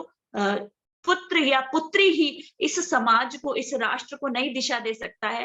वो किन परिस्थितियों में पैदा हुआ है इस बात से कोई फर्क नहीं पड़ता, लेकिन वो बड़े होकर के किस तरह से राष्ट्र निर्माण में राष्ट्र के सहयोग कर रहा है। क्योंकि आप देखते हैं वर्तमान समय में, चाहे अध्यापक हो, चाहे विद्यार्थी हो, चाहे मजदूर हो, चाहे व्यवसायी हो, चाहे अधिकारी हो, चाहे नेता हो, हर व्यक्ति किसी ना किसी तरह अपनी स्वार्थ की लोलुपता में लगा हुआ है। कोई भी व्यक्ति जो है राष्ट्र के प्रति उस तरह से नहीं सोच रहा है जिस तरह से इस राष्ट्र की मनीषा सोचा करती थी। लेकिन यदि प्रत्येक परिवार का प्रत्येक व्यक्ति इस चीज को सोचने लगे, समझने लगे, अपनी बेटियों को ये इस चीज का भान कराने लगे कि तुम वास्तव में लक्ष्मी हो, सरस्वती हो, तुम वास्तव में काली का जो रूप हो। साल में 2 बार हम नवरात्रे मनाते हैं और बड़ी बड़ी पूजाएं, अर्चनाएं, आराधनाएं देवी की, शक्ति की करते हैं। अर्धांगिनी कहते हैं उसको। धरती को माता का रूप देते हैं, गौ को माता का रूप देते हैं। इन सभी की स्थिति वर्तमान में बहुत खराब है। वसुधैव कुटुंबकम का नारा देकर के हम इसे सार्थक तो कर रहे हैं, गौ को माता कह करके हम उसकी पूजा तो कर रहे हैं, लेकिन उसकी रक्षा करने में कितना समर्थ हो रहे हैं। उसी प्रकार से जो जननी है उसके लिए कहा गया है स्वर्ग से भी बड़ी है, जन्मभूमि को भी स्वर्ग से बड़ी कहा गया है। लेकिन हम कहाँ तक उनको उसी रूप में पुनः लाने में सार्थक हो रहे हैं, हमें इस चीज पर थोड़ा सा चिंतन करना चाहिए। अपने पारिवारिक स्तर पर इस चीज के लिए कार्य करना चाहिए। क्योंकि जब मैं कभी मंच से बोलती हूँ और वहां से उतर कर आती हूँ, तो बहुत सारी माताएं हमें कहती हैं, नहीं नहीं नहीं, आप जो बोल रही थी हमारी बेटियां सुनती नहीं है, हमारी बहुएं सुनती नहीं है, उनके पास टाइम ही नहीं है। तो समस्याएं सभी को पता ही है, इसीलिए समस्याओं पर बहुत ज्यादा मैंने नहीं कुछ कहने का प्रयास किया। बस यही कहने का प्रयास किया है कि भाई अपने परिवार में अपनी बेटियों को स्वतंत्रता इस प्रकार की दी जाए कि वो स्वच्छंदता में ना बदल जाए, और वो स्वतंत्रता उनके सामने आदर्श स्थापित करते हुए रखनी चाहिए, जिससे वो जो बच्चे हैं, वो जो बच्चियां हैं, बेटियां हैं, वो हमारे पुत्र पुत्रियां हैं, इस राष्ट्र के कल्याण के लिए पुनः वापस जैसे एक समय पे महर्षि देव दयानंद सरस्वती जी ने शंखनाद किया था कि वेदों की ओर लौटो। तो अपनी जो पुरानी संस्कृति है, उस संस्कृति को अपने मनों में धारण करते हुए आधुनिकता के साथ यदि हम जिएंगे, तो हम भले ही इतने ही चकाचौंध भरे घरों में, ऊंची बिल्डिंगों में रहते हैं, लेकिन राष्ट्र के प्रति वही भाव यदि रहेंगे, तो हमारा देश फिर से उसी स्थिति में बना रहेगा। हमारा समाज एक दूसरे के प्रति उसी भाव के साथ जीवित रहेगा। और इन्हीं सब भावों को आपके समक्ष रखती हुई यही प्रार्थना करती हूँ कि अपनी बेटियों को बिल्कुल अपने मनों के पास रख करके समझाने का प्रयास कीजिए कि उनके मन में जो भी चल रहा है, जो भी विपरीतताएं हैं, एक एज होती है बच्चे की जब वो बहुत विपरीत दिशा में आगे बढ़ जाता है। आप उसकी एज में पहुंच करके उसकी स्थिति को समझने का प्रयास करें, ताकि वो खुल करके आपके समक्ष अपनी जितनी भी विपरीतताएं हैं, जो भी है उसके मन में जो भी चल रहा है, जैसे कि मैंने चर्चा भी की इन विवाहों की और इन रिलेशनशिप्स की, उन विषयों को भी आपको बता सके। आपका भले ही समर्थन पाने के लिए बताए, लेकिन आजकल बच्चों को मोटिवेशन देने के लिए, प्रेरित करने के लिए हमें, मैं इतनी आयु का हूं ये भूल करके एक कदम पीछे हट करके उसकी आयु में उतर करके कार्य करना पड़ेगा। तभी इन विपरीत परिस्थितियों में, इन विपरीत विचारधाराओं में और इन विपरीत लोगों के बीच हम अपनी संतानों को बचा पाएंगे और इस राष्ट्र को, इस समाज को फिर से एकता के सूत्र में पिरो पाएंगे। और आप सभी ने बहुत ही ध्यान से सभी चीजों को सुना। मैं इस मंच को, माइक को अपने भ्राता जी को सुपुर्द करती हुई अपनी वाणी को विराम देती हूँ। बहुत बहुत धन्यवाद। बहुत बहुत आभार डॉक्टर श्रद्धा जी। और हमारे रामभज मदान जी आशीर्वाद दे रहे हैं। डॉक्टर आयुषी राणा जी, डॉक्टर आयुषी राणा जी जो माइक खोल लीजिए। और हम सभी का सौभाग्य है कि हमारे आर जगत में ऐसी हमारी बहनें हैं, रिश्काएं, जो इन मुद्दों को उठाया, चाहे वो समलैंगिकता का हो, चाहे वर्तमान में आपके रेवेन रिलेशनशिप का हो, दोनों मुद्दों को आपने रखा और बहुत ही कारगर आपका उद्बोधन रहा। डॉक्टर आयुषी राणा जी आ जाइए। हाँ, नमस्ते जी। जहां मैं हूँ दरअसल वहाँ वीडियो नहीं हो पाएगी संभव। मैं बस यही कहूंगी, आप बड़ा अच्छा कार्यक्रम चला रहे हैं, बहुत सुंदर लगा मुझे सुन के और बहुत सुंदर विषय रखे। आप अभी चर्चा भी कर रहे थे और आप साथ में शिक्षक भी हैं और आप लोग सभी जो सुन रहे हैं, मैं देख रही हूँ बहुत सारे लोग जुड़े हैं और मैं समझती हूँ कि आप पति पत्नी, परसों में आपने पूरा लिखा था तो मैं उसको पढ़ रही थी जी। आप दोनों सरकारी नौकरी करते करते मुझे लगता है कि हम लोग भी जॉब करते हैं, तो जैसे सुबह स्कूल मतलब कॉलेज गए, शाम को आए तो ऐसा लगता है अरे बहुत थक गए, बड़ा विश्राम करें। लेकिन आप जिस तरह से संचालित किए हुए हैं, जैसे अभी ये आप बहुत अभिनंदन के पात्र हैं। और अभी श्रद्धा जी जिन विषयों की चर्चा कर रही थी, चाहे वो समलैंगिकता हो या लिव इन रिलेशनशिप या कुछ भी, जिस तरह के ये मुद्दे हैं, मुझे लगता है इसका एक जो कारण मुझे लगता है, बस मैं 2 मिनट अपनी बात कह के वाणी को विराम देती हूँ। एक सबसे बड़ा कारण ये है कि आर्य समाज, मैंने बहुत सुंदर पंक्तियां पढ़ी थी कि आर्य समाज को ऐसे फैलना था जैसे महामारी मतलब जैसे महामारी जब फैलती है तो डॉक्टर पास जाता है, तो अर्थात आर्य समाज ऐसे फैले जैसे देश में महामारी फैल जाती है। लेकिन हम कहीं ना कहीं सीमित हो गए। अर्थात क्यों हमारे बच्चे लिव इन रिलेशनशिप अगर समर्थन करने वाले हैं तो उसमें हमारी आसपास के लोग भी हैं। आप देखो, एक बहुत बड़ा प्लेटफॉर्म है, मैं जिक्र करूंगी, यूट्यूब पे जोश करके प्लेटफॉर्म है। तो उसमें क्या होता है, उसमें बहुत सारे लोग मोटिवेट करते हैं, अपनी स्टोरी बताते हैं। उसमें समलैंगिकता को समर्थन दिया जा रहा है बाकायदा। 2 लड़कियां विवाह करती हैं और उसको इतना बढ़ा चढ़ा के पेश किया जाता है। आप विचार करो, उसको लाखों करोड़ों लोग देखते हैं, तो कोई ना कोई जो 17 साल का बच्चा, 18 साल का बच्चा, वो प्रभावित होता ही है। तो कहीं ना कहीं हम अपनी शिक्षा नहीं पहुंचा पाए, अर्थात हमको उनके पास पहुंचना था। तो आप जो कार्य कर रहे हैं, मैं समझती हूँ कि अगर इतना कार्य प्रत्येक व्यक्ति और जितने लोग जुड़े हैं वो भी अभिनंदन के पात्र हैं। इतना सुनना और उसको कहीं ना कहीं गुण भी रहे हैं, प्रतिदिन सुनना और कार्यक्रम जब भी चलता है सुनते हैं, आप इतने सुंदर संचालित कर रहे हैं। तो इसके लिए अगर हम सब में थोड़ी थोड़ी सक्रियता आ जाए, जैसे आप कर रहे हैं ना, अकेला चना पहाड़ नहीं फोड़ सकता, लेकिन ढंग से उछल जाए तो भड़बूजे की आग जरूर फोड़ देता है। तो आप वही चना बने हुए हैं। तो मुझे लगता है कि हम सब अगर उसी दिशा में प्रयास करेंगे तो निश्चित रूप से समाज में परिवर्तन आएगा। और जो ये मुद्दे हैं, इनको भी विरोध करना हो, समर्थन करना हो या इनके लिए आवाज उठानी हो, तो हम में से ही कोई आएगा। तो बहुत सुंदर प्रवचन रहा और आपके माध्यम से सुना तो इसके लिए आप विशेष अभिनंदन के पात्र हैं। बहुत बहुत धन्यवाद। आयुषी जी, आपके बड़े भाई का आप पे थोड़ा हक बनता है, हाँ जी, हाँ, जरूर, और अवश्य। तो इस भाई के लिए 1 घंटे का समय चाहिए कि हमारी बहन जो है कब आकर के यहाँ जो है इस पटल पर अपना 1 घंटे का समय दे, और वो दिन आपको चुनना है, आपको तय करना है। जी जी जी, ठीक है, ठीक है। ठीक है जी। तो ठीक है जी। डॉक्टर श्रद्धा जी जो है अभी आप सुन रहे थे, आयुषी जी, डॉक्टर आयुषी राणा जी, ये हमारी नेट क्वालिफाई है, इंटर कॉलेज में अभी लेक्चरार हैं, और अब संभवतः डिग्री कॉलेज में भी बहन जी हो चुका है कि होना है अभी? नहीं, अभी नहीं, पेपर होगा, अभी हुआ अभी नहीं पेपर, हाँ पेपर होना है। और जितने भी हमारे पटल पे लोग जुड़े हुए हैं, लगभग 51 लोग जुड़े, कुछ लोग डबल डबल भी हैं, 100 की संख्या रहती है। तो डॉक्टर श्रद्धा जी और डॉक्टर आयुषी जी और डॉक्टर कल्पना जी, आप लोग कल्पना जी को भी सुन चुके हैं, श्रद्धा जी को भी सुन चुके हैं, आयुषी जी को भी अभी आपने केवल आवाज सुनी है। जब आप उनको 1 घंटे सुनेंगे तो निश्चित रूप से आप कहेंगे कि हमारे आर्य जगत में ऐसी वेद की विदुषी बहनें हमारी हैं, और निश्चित रूप से इनके रहते हुए, ये चाहे समलैंगिकता हो, चाहे रिलेशनशिप हो, ये समाज में चलते रहेंगे, लेकिन इनके प्रभाव को हमारी बहनें हावी नहीं होने देंगी हमारे समाज के ऊपर, ऐसा मुझे विश्वास है। और ऐसा मैं अटल विश्वासी, ईश्वर पे विश्वास भी रखता हूँ। और इन मुद्दों को कहीं ना कहीं अब बड़े पैमाने पर इस मंच के माध्यम से और अलग से भी मैं अपनी दोनों बहनों को आश्वस्त करता हूँ कि हम, जी कोई उठाए या ना उठाए, मैं स्वयं उठाऊंगा इस मुद्दों को, और इन पर जी गहन चर्चा, इन पे मैं वेबिनार सेमिनार डॉक्टर अपने राकेश कुमार आर जी हैं, उनको भी बुला करके कराने का प्रयास करूंगा। और अगर इसके पहले इस पे चर्चा हो जाती तो निश्चित रूप से हम जो अभी वेबिनार हमारे राष्ट्र को लेकर के चल रहे थे, अब वो इसी विषय को लेकर के हम 1-2 दिन रखेंगे, इन मुद्दों को अपने इस पटल पर रखेंगे। जी चलिए, किसी के मन में कोई प्रश्न हो तो पूछ लीजिए। हमारी जो डॉक्टर श्रद्धा जी ने बोला है, किसी बहन के लिए कोई पूछना चाहता हो। ममता प्रभाकर जी, बहुत कम सुना आपने। साधना जी, हमारी बहन साधना, साधना जी आ जाए, शिक्षक है, शिक्षिका है ललितपुर से, पहली बार सुना उन्होंने, कैसा लगा? साधना जी 2 शब्द कह दीजिए, हमें अच्छा लगेगा। वीडियो हेलो, खोलो आप साधना, साधना हेलो, वीडियो खोलो, साधना वीडियो खोलो। एक सेकंड, एक सेकंड। मैं अभी इस कंडीशन में नहीं हूँ। आपको आवाज आ रही है मेरी? जी आ रही है, आ रही है।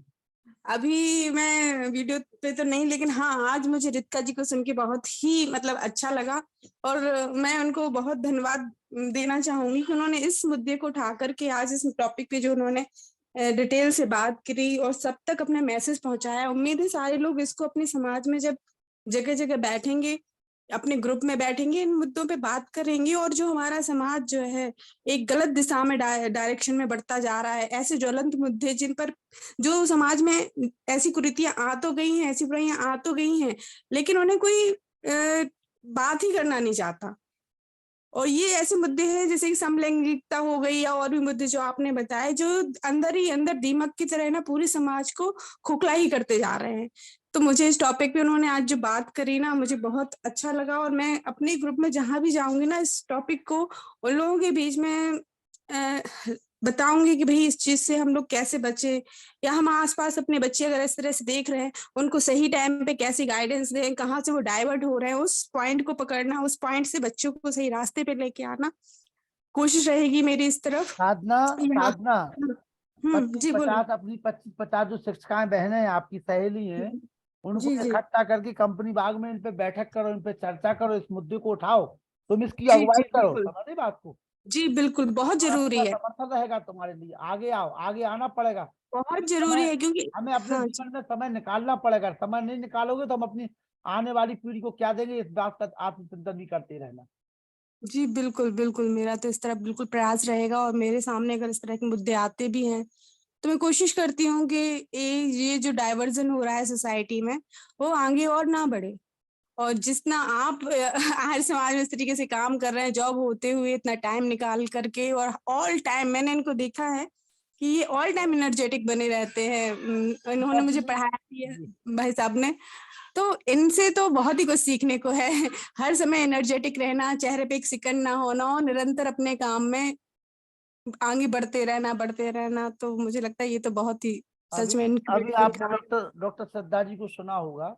और आज जी मैं उन अपने अधिकारी का नाम नहीं लेना चाहता हूँ, लखनऊ में 1 लाख के ऑफिसर है डॉक्टर श्रद्धा जी, जी आयुषी जी, आप दोनों लोग सुन लें। तो जब मैंने जी उनसे चर्चा की तो बोले भाई साहब मेरी शादी, वो पिछले 2 वर्षों से हमसे बात नहीं कर रहे मोबाइल पे, इतनी व्यस्त रहे वो। बीच में उनके पेट का ऑपरेशन हो गया, उनका, उनकी पत्नी का। तो उन्होंने हमसे कहा कि लखन जी 14 साल मेरी शादी को होगा, 14 साल में मेरी पत्नी 14 बार मार के भाग गई है, और इस समय अब उनके लड़ाई झगड़े चल रहे हैं।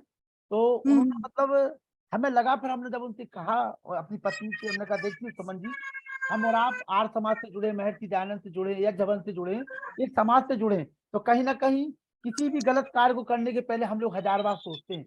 और ये लोग जब हम उनसे कहते थे कि आप हमारे कार्यक्रम से जुड़ो, तो पता बहन जी वो क्या कहते थे, अरे लखन कहाँ आप इन चीजों में हमें पाल रहे हो, इनसे क्या मिल जाएगा, इनसे क्या हो जाएगा। आज देखिए उनका परिवार उजड़ गया है, उनकी पत्नी ने उनके ऊपर केस दर्ज कर दिया है, सास ससुर को वो गाली देकर के वो कह रहा है हमें लखन जी इतना गुस्सा आ रहा है कि हम अपने ससुर को, अपनी पत्नी को गोली मार के आ जाएगी।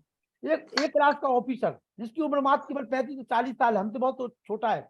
कहने का हमारा आशा ये है कि जब तक हम अपने परिवार को धर्म से नहीं जोड़ेंगे, अपनी संस्कृति से नहीं जोड़ेंगे, अपने लोगों से नहीं जोड़ेंगे, आप एकाकी का जीवन जियोगे तो अंतोगत्वाद में यही स्थिति बनेगी, और वो आपके परिवार में विघटन का कारण बनेगा। और यही हो रहा है जो आयुष जी ने कहा है कि हमें अपने परिवार के साथ रहना है, हमें अपनी समाज के साथ रहना, अपनी संस्कृति के साथ रहना है।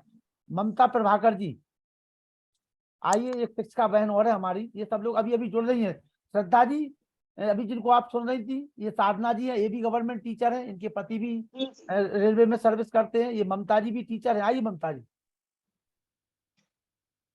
ये सब गवर्नमेंट टीचर है हमारे यहाँ, हमारी सब जूनियर है, और साधना को तो हमने पढ़ाया है। आइए ममता जी। जी सर नमस्ते। नमस्ते, बोलिए कैसा लगा कार्यक्रम। आज तो सुना डॉक्टर रितिका दीदी का, मैम डॉक्टर श्रद्धा जी है, वो रितिका जी नाम लिखा हुआ उन्होंने, उस पर लिख लिया है, या भगवान जाने उनके 2 नाम हो तो मुझे पता नहीं, मुझे तो डॉक्टर श्रद्धा पता है। अरे सर डॉक्टर रितिका लिख के आ रहा था गुरुजी। हाँ जी मैं निवेदन करना चाहूंगी, मेरा जो नाम है वो श्रद्धा है बचपन से, लेकिन डॉक्यूमेंट्स में मेरा नाम रितिका है, तो ये ऐप में हो सकता है रितिका लिखा हुआ दिखा रहा हो। जी जी तो वो श्रद्धा डॉक्यूमेंट क्या है मैम, तो वही माना जाएगा रितिका। चलिए डॉक्टर रितिका भी चलेगा, डॉक्टर श्रद्धा भी चलेगा। आइए। हाँ तो जो आज श्रद्धा जी से, श्रद्धा मैम ने जो कहा है बहुत अच्छा लगा है, और हमारी शिक्षिका साधना मैम का भी यार टॉपिक सुना है, कहा है, तो चलो 2-3 बहनें मिल गई हैं। अभी तो हमें ज्यादा दिन नहीं हुए मैम इसमें जुड़ते हुए, लेकिन धीरे धीरे सीख रहे हैं ऑलरेडी। और जो हमारे लखन सर हैं उन्हीं ने कहा था, तो हमने जी गुरुजी कहीं ना कहीं कुछ सीखने को मिलता है, तो उसमें हर चीज क्या है, उसमें सुनने में नॉलेज मिलती है। सब सीनियर हमारे अनिल सर और राकेश डॉक्टर 2 दिन सुनना उनका टॉपिक, सभी सीनियर बैठे हैं, सभी सीनियर आदरणीय सभी गुरुजी बैठे हैं, और हमें कुछ ना कुछ सीखने को मिल रहा है। बस यही इतना ही कहेंगे, और डेली सुनते हैं, टाइम निकाल कर लेते हैं। रचना सेन जी सागर, रचना सेन जी सागर, अपना माइक खोल लीजिए। रचना सेन जी, जी रचना जी, रचना सेन जी सागर, ये भी अभी पहली बार दूसरी बार जुड़े हैं। अतुल सेन सागर, अतुल सेन जी। जी नमस्ते भैया। हाँ नमस्ते। रचना जी माइक खोल लीजिए, वीडियो खोल लीजिए। जी क्या बोल रहा है बताओ तो। बस कुछ नहीं बोल रहा, ये बोल रहा कि क्या अच्छा लगा आपको सुन करके, डॉक्टर रितिका जी को सुन करके कैसा लगा, श्रद्धा जी को सुन करके, बस इतना बोल रहा है। जी जी जी रचना जी, अपनी मन की बात कह दीजिए आज आप। नहीं हो रहा। हाँ बोलिए बोलिए रचना जी। जी हाँ बोलिए। जी बहुत अच्छा लगा ये सब बातें सुनकर। जी समाज के लिए भी और संस्कृति के लिए भी, है ना। जी पूर्णतः सहमत में।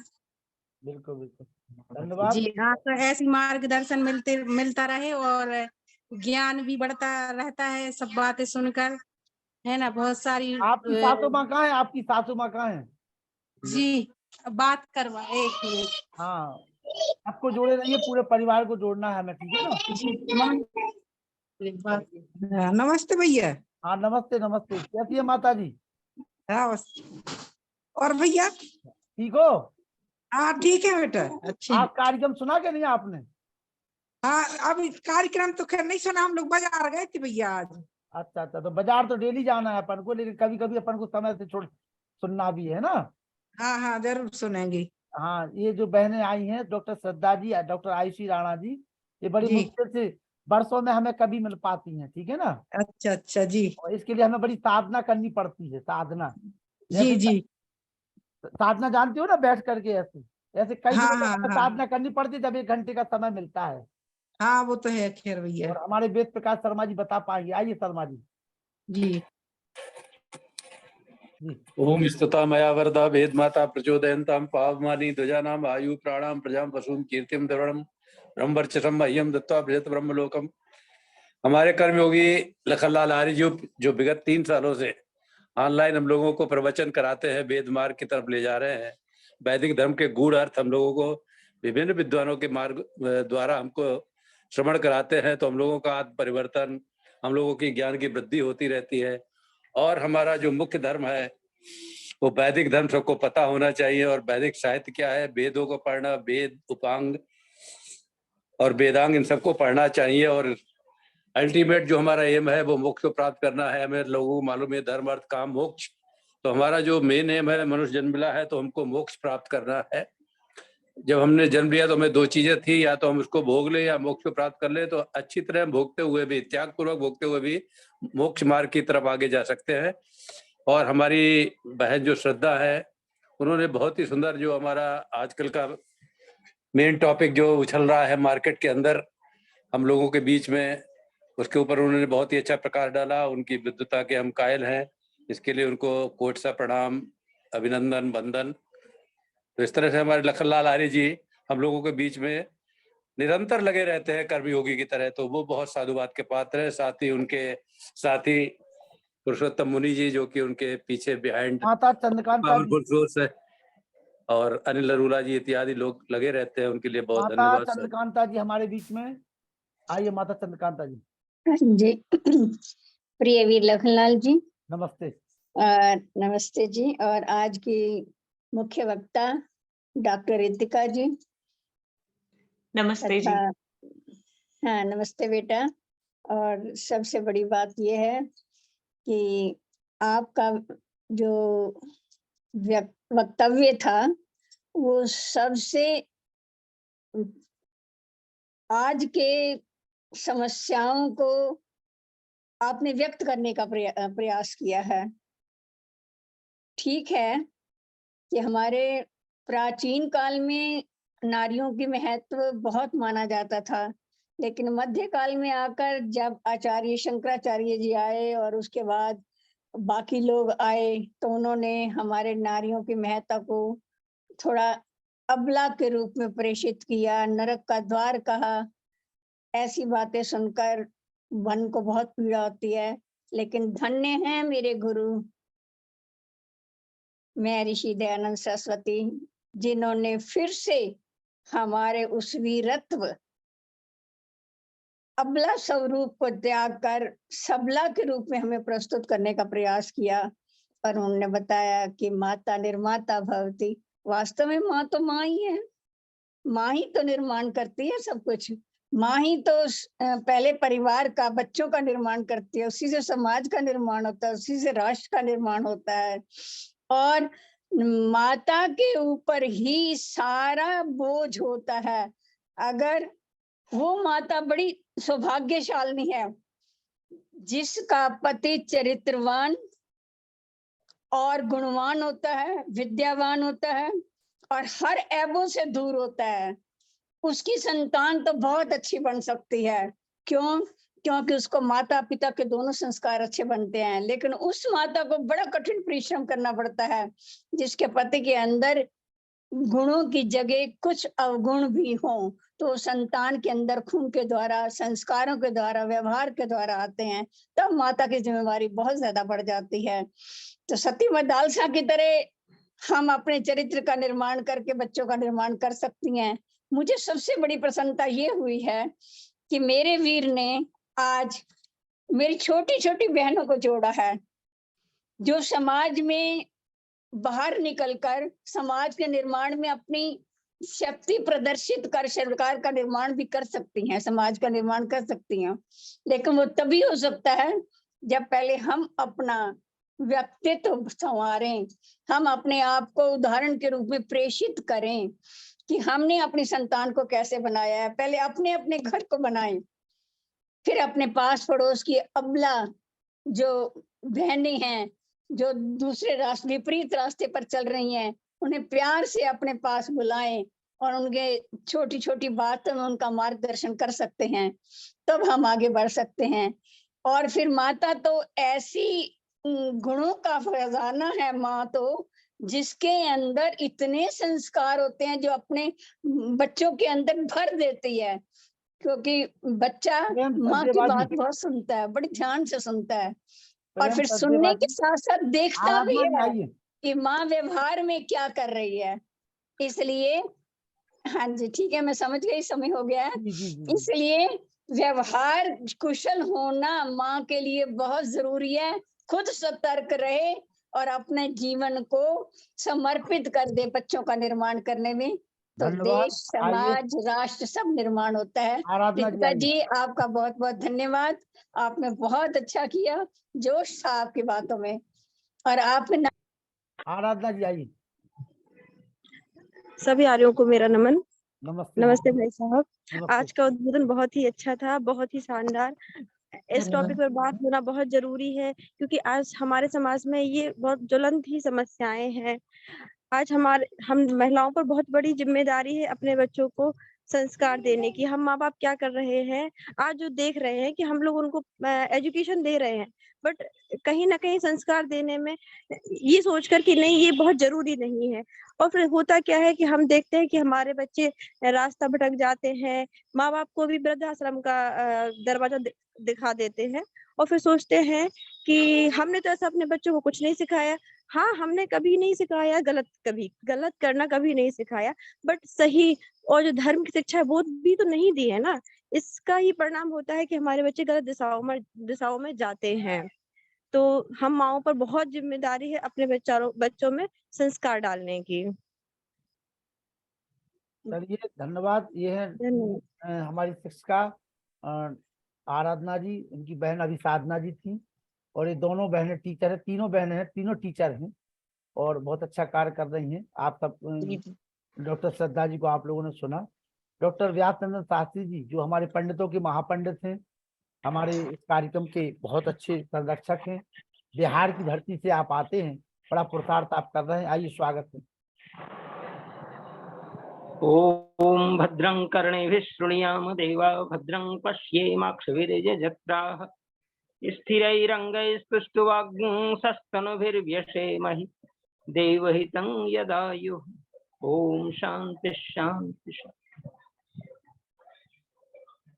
इस मंत्र के अनुसार हम सभी 3 वर्षों से भद्र श्रवण कर रहे हैं, कल्याणकारी बातों का श्रवण कर रहे हैं, कल्याणकारी गुणों को धारण कर रहे हैं और कल्याणकारी भावनाओं में अपने को पिरोने के लिए तत्पर हो रहे हैं। ये सारी संभावनाओं और उदाहरणों के प्रतीक हमारे मान्यवर इस कार्यक्रम के महनीय संचालक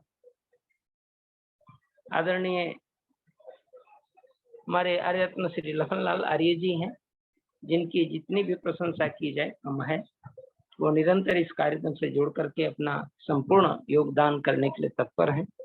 निसंदेह आज मैं बहुत हर्षित हो रहा था, क्योंकि महर्षि स्वामी दयानंद की वह स्थिति जो वो चाहते थे कि हमारी माताएं आगे बढ़ें, वेद के लिए आगे बढ़ें, धार्मिक कार्यों के लिए आगे बढ़ें, और उनके उद्बोधन सुन करके मैं अत्यंत हर्षित हो रहा था अंदर अंदर, और बड़ी भावना मेरी जग रही थी कि महर्षि स्वामी दयानंद जब डॉक्टर रितिका जी बोलती है ना, तो आप में लगता है कि हाँ, हमारी वीरांगना जाग रही है।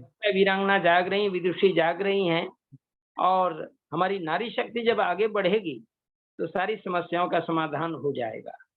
निसंदेह यत्र नार्यस्तु पूज्यन्ते रमन्ते तत्र देवता, महाराज मनु के शब्दों को हुबहू चरितार्थ करने के लिए महर्षि स्वामी दयानंद ने जो कुछ संस्कार विधि में दिया है और अपने पुनः प्रवचन या अन्य जितने भी शास्त्रार्थ उन्होंने जीवन में किए हैं, जितने ग्रंथ लिखे हैं, सब में नारी शक्ति की विशेष महत्ता को उद्घाटित किया है। ऐसे महर्षि के इस प्रयास को आज हम उद्घाटित होते हुए देख रहे हैं। निसंदेह आज डॉक्टर श्रद्धा जी को और अनेक विदुषी बहनों ने और समालोचक बहनों ने अपनी समालोचना दी है।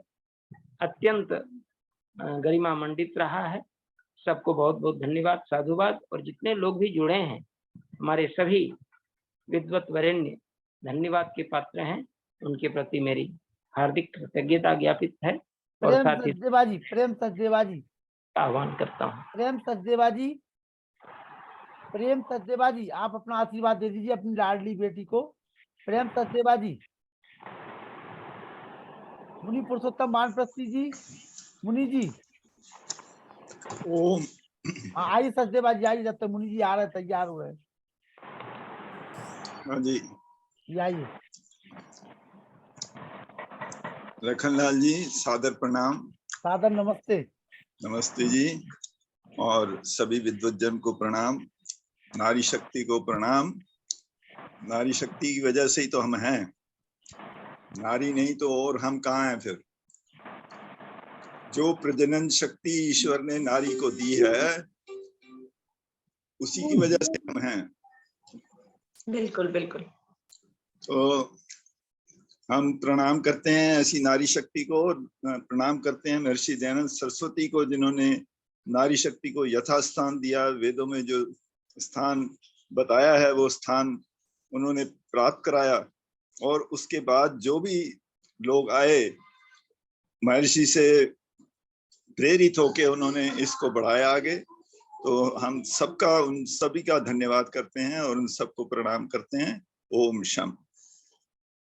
भाई अतुल सेन सागर, दो शब्द कहें, कैसा लगा कार्यक्रम? अतुल सेन जी। आदरणीय कार्यक्रम के संयोजक श्री लखनलाल आर्य रत्न मामा जी को प्रणाम, सभी वरिष्ठ जनों को प्रणाम, मातृशक्ति को प्रणाम और हृदय प्रिय अनुजों को प्रणाम।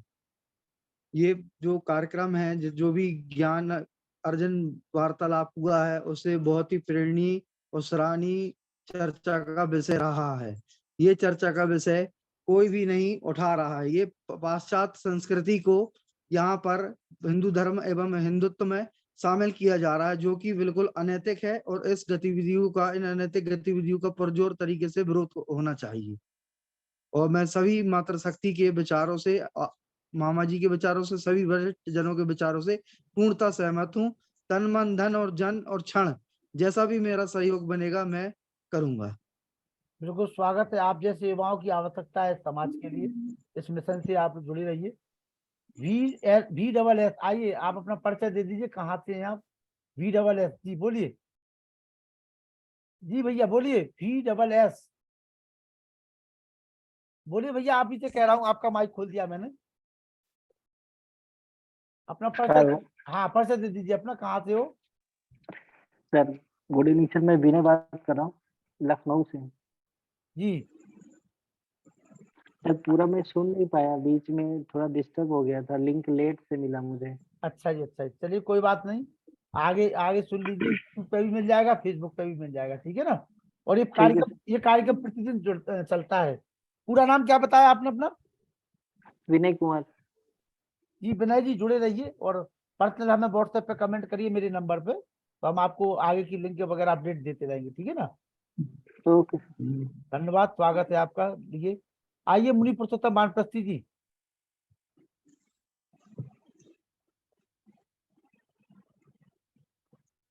बोलिए मुनि जी। ओम ओम। ओम तन्नो मित्रातं वर्णः तन्नो भवत्यर्यमः तन्न इंद्रो बृहस्पतिः तन्नो विष्णुरुक्मः। सभी महानुभावों के लिए सादर नमस्ते। मातृशक्ति आज का विषय, जैसा कि पूर्व से निर्धारित बहन रितिका जी, श्रद्धा जी, बहुत अच्छा उद्बोधन, विषय के अनुकूल जैसा विषय वैसा ही उद्बोधन आपका रहा है। साधुवाद के पात्र हैं आप। और तमाम मैं देख रहा था कि नारी शक्ति जागरण मंच जैसा आज मंच सज रहा था हमारा, बड़ी खुशी की, प्रसन्नता की बात हो रही थी। तमाम नारी शक्ति को मैं एक मंच पर आज एकत्रित हो सकता है प्रभाव रहा हो बहन जी का, क्योंकि लखनलाल जी तो दिन में 50 बार आवाहन करते हैं सभी का, जिनका सौभाग्य होता है वो जुड़ जाते हैं। लेकिन आज वास्तव में नारी शक्ति ने अपना परिचय दिया हुआ है। नारी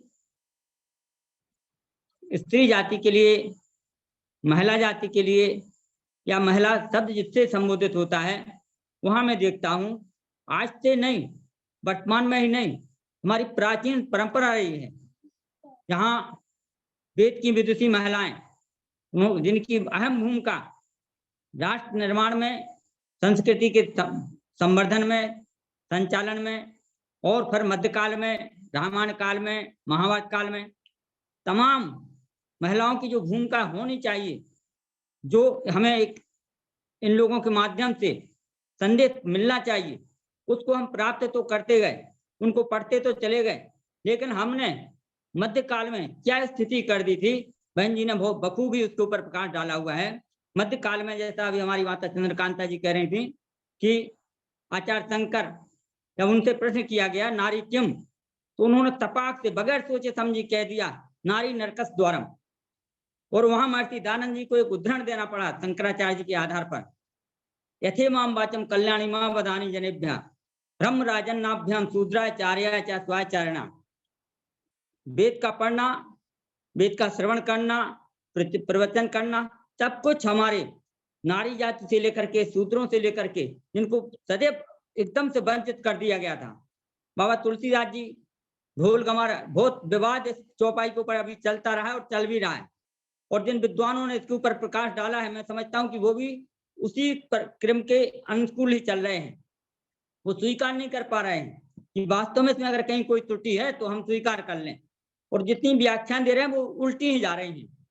इसके बाद और भी तमाम लोग नारी झाई के पर अंधाउत भुजंग, चाहे कबीरदास जी रहे हों, चाहे रहीमदास जी रहे हों, चाहे तुलसीदास जी रहे हों, शंकराचार्य जी रहे हों, लेकिन एक ऐसा ऋषि महाभारत काल के बाद महर्षि दयानंद अवतरित हुआ कि जिसने ऋषि परंपरा को आगे बढ़ाया और नारी जाति का सम्मान करते हुए कितने मनु स्मृति के यत्र नार्यस्तु पूजन्ते रमन्ते तत्र देवता या सौना भव ससुरेभ्यः सौना, बहुत से उदाहरण सत्यार्थ प्रकाश के माध्यम से और दूसरे ग्रंथों के माध्यम से महर्षि दयानंद जी ने महर्षि मनु को वरीयता देते हुए कहा था। और आज तो मैं देख रहा हूँ वर्तमान में भी आज एक ऐसी स्थिति बन गई है, उसका केवल और केवल मैं समझता हूँ श्रेय महर्षि दयानंद को और उनके द्वारा स्थापित सत्य वो आर्य समाज को जा रहा है कि आज हमारी नारी शक्ति का कितना प्रदर्शन प्रत्येक क्षेत्र में है। ऐसा नहीं है कोई भी क्षेत्र हम उठा नहीं रह रहा जहाँ नारी जाति, हमारी बहनें, हमारी माताएं पुरुष वर्ग से कंधा मिला के नहीं चल रही हो, बल्कि मैं तो समझता हूँ कई क्षेत्रों में तो हमसे आगे निकल के अपना अपनी संस्कृति का, अपने राष्ट्र का गौरव बढ़ा रहे हैं। तो ऐसी मातृशक्ति के लिए मैं नमन करते हुए और सभी मातृशक्ति को और सभी विद्वज्जनों को, हमारे सम्मानीय व्यासनंदन जी, मैं तो कहता हूँ इस मंच पर सभी विद्वान, मैं बार बार यही कहता हूँ कि सभी विद्वान हैं, श्रोता तो बहुत ही कम है, जो नए नए जुड़ते हो वो अपने आप को श्रोता मान लें, लेकिन सभी विद्वान बैठते हैं। तो सभी विद्वानों का, और मैं पुनः हमारी बहन डॉक्टर रितिका जी, और एक नाम और भी देख रहा था आरती राणा जी का, बहुत नाम सुनता हूँ मैं मोबाइल के माध्यम से और समाचार पत्रों के माध्यम से, उनको भी सादर नमस्ते करते हुए मैं दोनों बहनों को विशेष अलग से नमस्ते कर रहा हूँ, जबकि मैं सभी मातृशक्ति को समान रूप से देख करके, हाँ, तो मैं समझता हूँ कि सभी लिए पुनः सादर नमस्ते। ओम। कल आचार्य प्रगति जी है जो राजेंद्र नगर की है, प्रगति जी, आचार्य प्रगति जी राजेंद्र नगर, उनका व्याख्यान रहेगा। और डॉक्टर श्रद्धा जी से हमारा निवेदन है, हम तो अभी तक कहेंगे कि जब भी आपको समय मिले, हमें कहना ना पड़े और आप अपनी अनुकूलता से ही हमें विषय भेज दें, क्योंकि 1 घंटा आपके लिए हमारी कितनी आज बहनें जुड़ी हुई हैं, उनके लिए कितना ऊर्जा का संचार आपने किया है, ये आप कल्पना नहीं कर पाओगे। और ये बिल्कुल तो इससे कितना लाभ हम प्रत्यक्ष अप्रत्यक्ष रूप से समाज को देंगे, परमात्मा और उस खाते में आपके डालता रहेगा। तो मैं तो निवेदन ही कर सकता हूँ आप लोगों से, क्योंकि आपकी जो वाणी है, आपकी जो परमात्मा ने जो विद्युतता दी है, उसका इस मंच के माध्यम से जो लाभ इन बहनों को मिल रहा है, निश्चित रूप से आने वाले कल में हमारे इस मिशन को, हमारी सोच को, हमारे समाज को आप लोगों के द्वारा बहुत कुछ मिलेगा, ऐसी अपेक्षा हम आपसे करते हैं। बिल्कुल, ईसार जी जो पतंजलि राज्य प्रभारी हरियाणा से हैं हमारे ईसार जी, आइए अंतिम उद्बोधन 1 मिनट का आपका सुन लें, इसने प्रेम आपको इस पटल को मिले। ईसार जी हमारे हरियाणा की शान है, पतंजलि योग समिति की राज्य प्रभारी हैं, बहुत अच्छे ओजस, दिन रात कार्यक्रम में लगे रहते हैं। चलिए वो नहीं पहुंच पा रहे हैं। अनिल नरोला जी, हाँ आ गए जी, आ गए, आइए 4 बजे जगना पड़ता है बेचारे, क्या करें, आइए।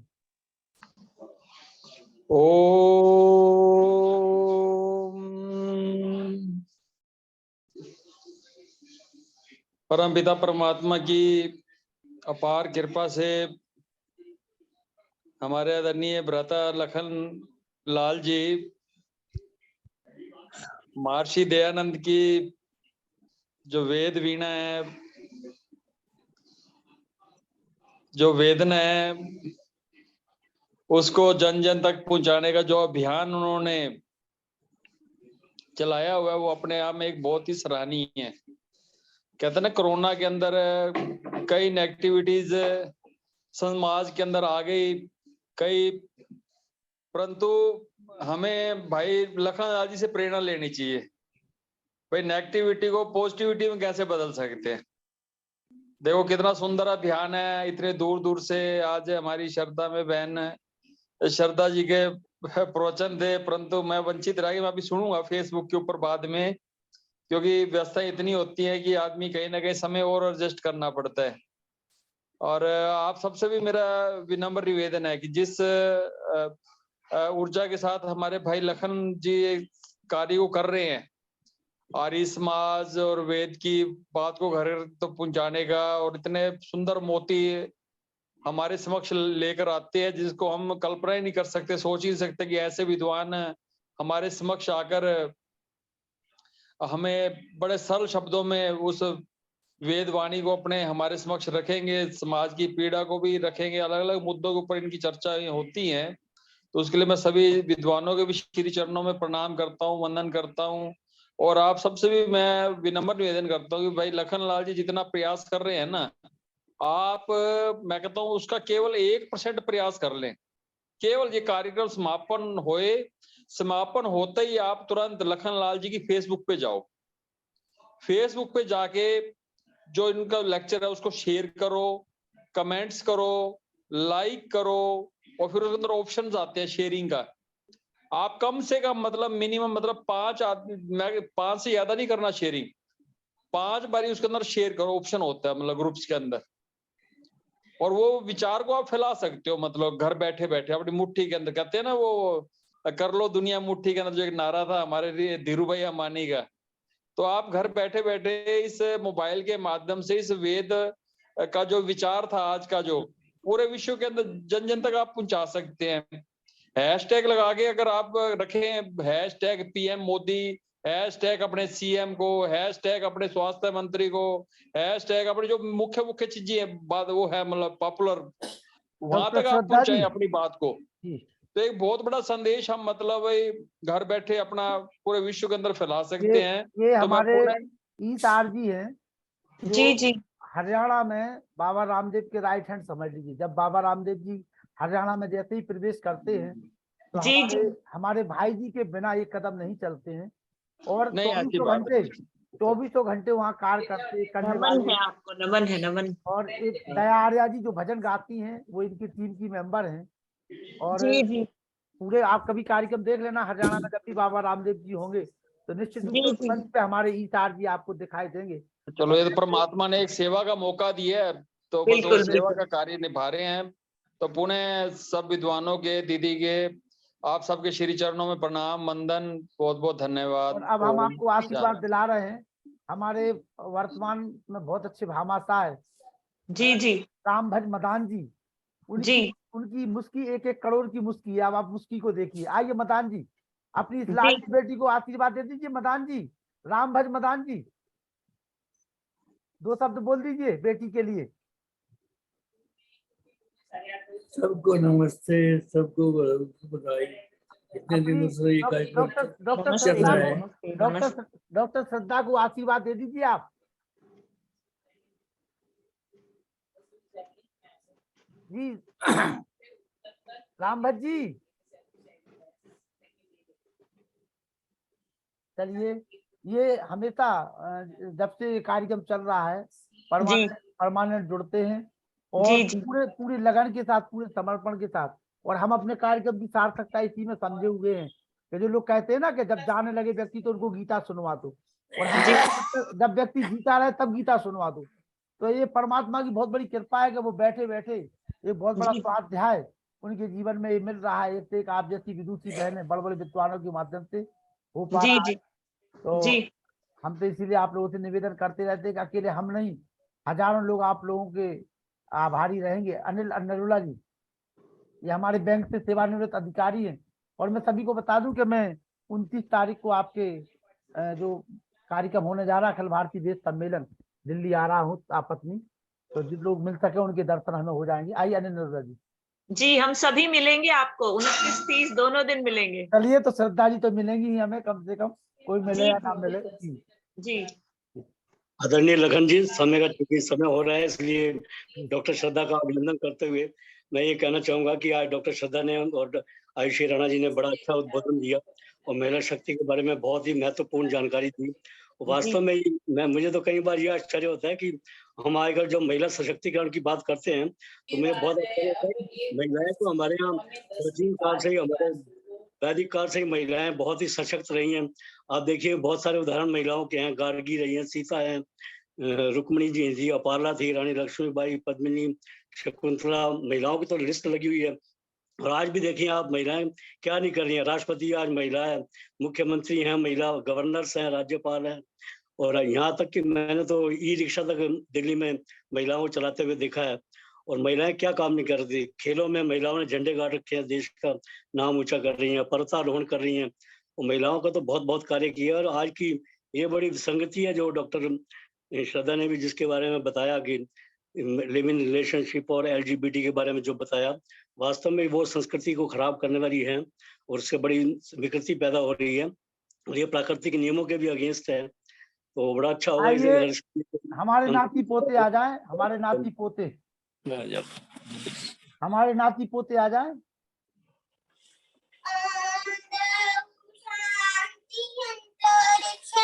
शांति पृथ्वी शांति रापा शांति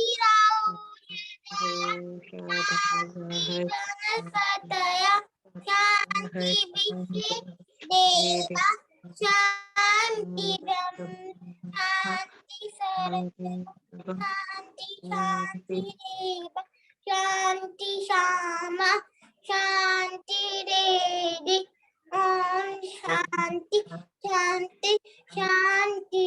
जो बोले सोबे सत्य सनातन वैदिक धर्म की जय, जय दयानंद की जय, राम की जय, आनंद की जय, आत्मानंद की जय, भारत माता की जय, की रक्षा हो, पालन हो, समाज अमर रहे, ज्योति जलती रहे, ओम का झंडा ऊंचा रहे, महाकुंभ और भारत को समझो अभियान की जय।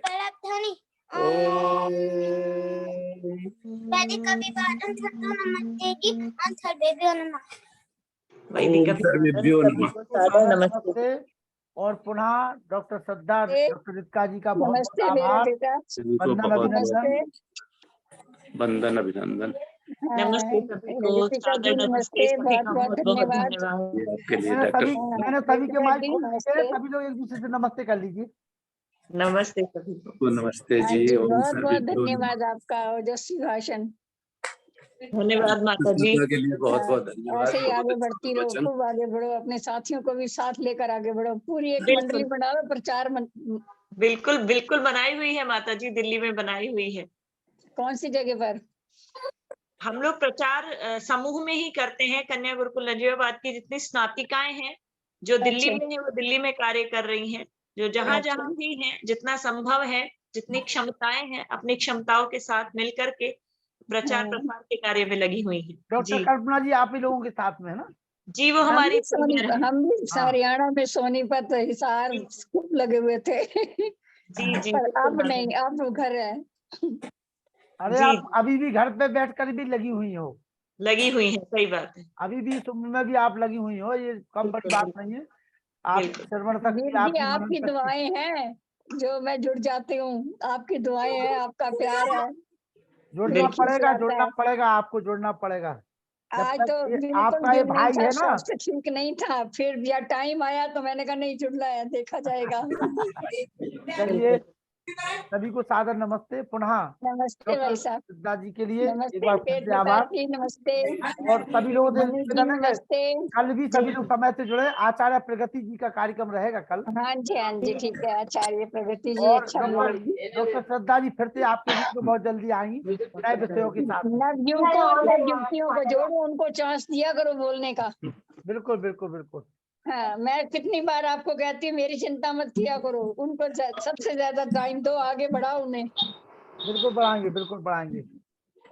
राजेश्वर जी हैदराबाद, भैया नमस्ते। ठीक हो ना? हाँ ठीक हूँ। चलिए बहुत ही अच्छा रहा कार्यक्रम, बहुत अच्छा रहा। डॉक्टर इन श्रद्धा बच्चों जी को को देख सुना? कर ही तो दिल खुश होता है। ये दवाई चलिए शर्मा जी नमस्ते बहुत बहुत राजेश जी, आभार आप नमस्ते। सभी को। शुभ रात्रि, कल मुलाकात करते हैं हंसते हंसते जी। नमस्ते सभी। सबको सादर नमस्ते। और शशि देवी जी हमारी जी, माता नमस्ते। जी जुड़ी हुई है सागर से, उनका भी धन्यवाद। और रचना जी का धन्यवाद। और हमारे अतुल जी सागर से जुड़े हुए हैं, सभी लोग इसी प्रकार से जुड़े रहिए और ज्यादा से ज्यादा लोगों को जोड़िए। शुभ रात्रि।